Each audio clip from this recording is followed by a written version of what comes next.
দেখুন, আমরা বিশ্বাস করি যে এই মুহূর্তে বা গতকালকে সেই দুপুরের পর থেকে আজকে দুপুর পর্যন্ত বাংলাদেশের যে অবস্থাটি যাচ্ছে এটি একটি অপ্রত্যাশিত অবস্থা।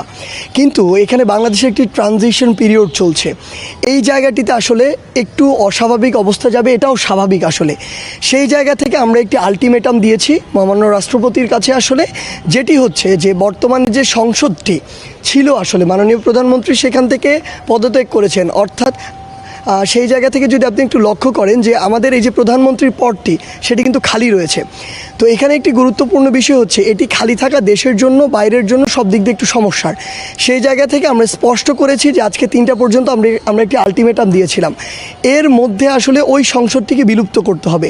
কেন বিলুপ্ত করতে হবে? কারণ আমরা যে বর্তমানে একটি অন্তর্বর্তীকালীন একটি সরকার দিতে চাই, সেই সরকারটি দেওয়ার জন্য সেটি আমার বিলুপ্ত করা প্রয়োজন। সেটি যদি বিলুপ্তটি না করা হয় তাহলে যে জিনিসটি হবে যে এখানে অসংখ্য চক্রান্ত হচ্ছে, এখন আসলে দেশের ভিতরে হচ্ছে, দেশের বাইরে থেকে হচ্ছে। এই চক্রান্তের ফলে যদি মহামান্য রাষ্ট্রপতির মাধ্যমে আবার কোনো একজন সংসদ সদস্যকে প্রধানমন্ত্রী করে ফেলা হয়, তাহলে কিন্তু আমরা যে ফ্যাসিস্ট যে ব্যবস্থা, স্বৈরাচারের যে ব্যবস্থা যেটি আমরা উৎখাত করেছিলাম প্রাথমিকভাবে, সেটি আবার হতে পারে, পুনর্বহাল হতে পারে আবার। সেই জায়গা থেকে আমাদের স্পষ্ট কথাটি হচ্ছে যে আগে আমরা 3টা পর্যন্ত আলটিমেটাম দিয়েছিলাম যে ওই যে সংসদটি ছিল সেটিকে বিলুপ্ত করতে হবে। এবং এরপরে আমাদের যে আমরা গতকালকে আপনি দেখেছেন যে অন্তর্বর্তীকালীন সরকারের প্রধান উপদেষ্টা হিসেবে আমরা প্রফেসর ডক্টর মোহাম্মদ ইউনূস, তার নাম আমরা এখানে নির্ধারণ করেছি তার সম্মতিক্রমে। সেই জায়গা থেকে আমাদের যে পুরো টিমটি হবে, প্যানেলটি হবে, যেখানে আমাদের স্টুডেন্টদের স্টেক হোল্ডার থাকবে, সেই পুরো টিমটি আমরা প্রকাশ করব। এখন আমরা স্পষ্ট জানিয়ে দিতে চাই, এটি যদি আমাদের নির্ধারিত সময়ের মধ্যে না হয় তাহলে আমরা বলেছি যে আবার ছাত্র সমাজ রাজপথে নেমে আসবে।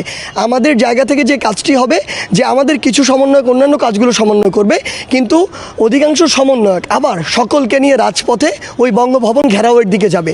কারণ যেই একটি আসলে ক্যান্সার ব্যবস্থা থেকে আমরা এই বাংলাদেশকে মুক্ত করার প্রাথমিক পর্যায়ে এসেছি, সেটি আবার আমরা বিলুপ্ত হতে দিব না যে কোনো কষ্টে। আমরা গতকালকে যেমন পুরো বাংলাদেশ থেকে ঢাকা শহরে লক্ষ লক্ষ মানুষ নেমে এসেছিল, প্রয়োজন যদি পড়ে আবার লক্ষ লক্ষ মানুষ ঢাকা শহরে নামবে।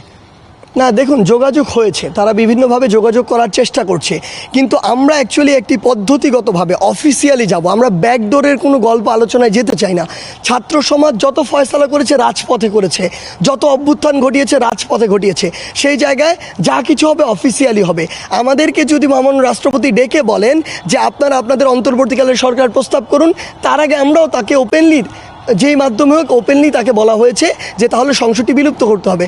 অর্থাৎ ইভেন আমরা দেখছি যে বিভিন্নভাবে সেনাবাহিনীর কথা এখানে আসছে, সেই জায়গা থেকেও যদি আমাদের কোনো প্রস্তাব আসে, আমরা বলেছি যে পদ্ধতিগতভাবে যেটি যাওয়ার, আপনি যদি ওই বিলুপ্ত করার জন্য মহামান্য রাষ্ট্রপতির সাথে কথা বলে সেটি করতে পারেন, তাহলে পরবর্তী অন্তর্বর্তীকালীন সরকার বা কী কী পদক্ষেপ হতে পারে, কত দ্রুত নির্বাচন হতে পারে, কত সময় লাগতে পারে, কিংবা সংবিধানের কোনো অংশগুলো সংশোধন করার প্রয়োজন রয়েছে কিনা, কিংবা এই যে বাংলাদেশের নির্বাচন কমিশনের প্রতি পুরো বাংলাদেশের মানুষের একটি আস্থাহীনতা তৈরি হয়েছে, সেই আস্থাটি ফিরিয়ে আনার জন্য সেখানে কোনো পদ্ধতিগত কিংবা ব্যক্তির পরিবর্তনের প্রয়োজন আছে কিনা, সেই বিষয়গুলো নিয়ে আমাদের তখন আলোচনা হবে।